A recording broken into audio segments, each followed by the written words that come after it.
Dalam negara kesejahteraan Islam terdapat 6 fungsi, yaitu 1. Membasmi kemiskinan dan menciptakan lapangan kerja dan pertumbuhan khusus yang tinggi.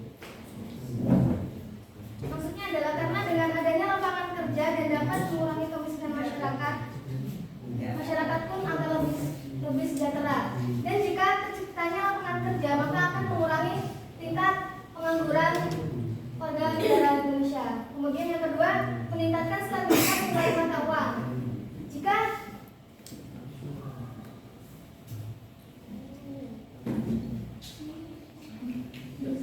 Yang ketiga, kemudian memelihara hukum dan ketertiban. Yang keempat, menjamin keadilan ekonomi dan sosial. Yang kelima, menata keamanan sosial dan membantu perkembangan hak yang adil bagi distribusi dan pendapatan dan kekayaan. Yang keenam, menyesuaikan hubungan internasional dan menjamin pertahanan nasional. Ini tujuan negara Republik Indonesia.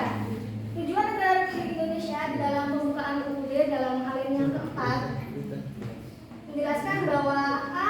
Melindungi segenap bangsa Indonesia dan tumpah darah Indonesia, yaitu melindungi setiap warga negara Indonesia, dimulai dari warga negaranya,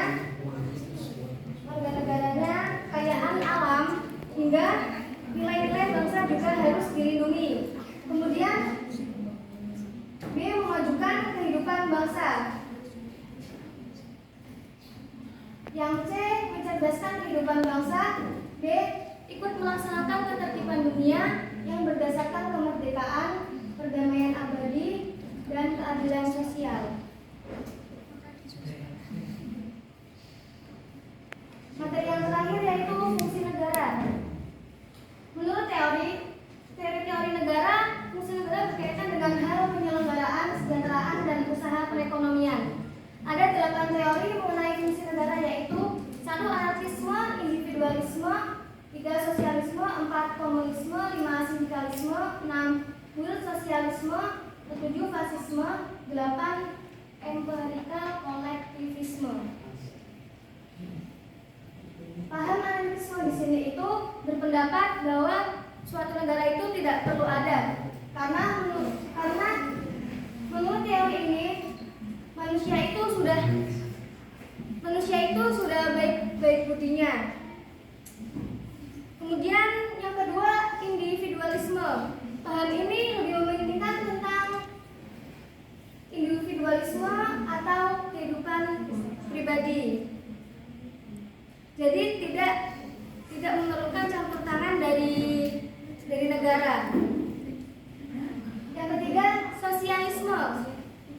Sosialisme ini kebalikan dari teori yang saya jelaskan sebelumnya, yaitu individualisme. Kalau individualisme kan mementingkan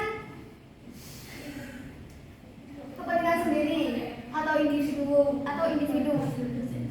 Yang sosialisme lebih mementingkan kepentingan bersama dan menerima campur tangan dari negara.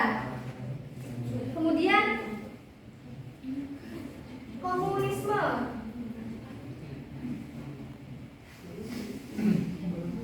Paham ini yaitu bentuk dari paham sosialisme.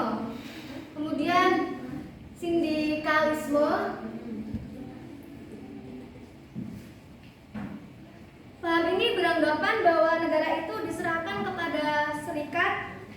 kepada serikat-serikat. Jadi serikat kalangan buruh yang akan bertindak untuk mengatur kehidupan musyawarah. Kemudian will sosialisme. Will sosialisme di sini paham ini tidak pernah batas bagi pelaksanaan fungsi negara. Jadi paham ini beranggapan negara dan pemerintahan sebagai organ pelaksanaan kekuasaan negara. Kemudian fasisme. Teori fasisme ini di sini tidak mengenal batas bagi pelaksanaan fungsi negara. Jadi paham ini beranggapan negara dan pemerintahan sebagai organ pelaksanaan kekuasaan negara.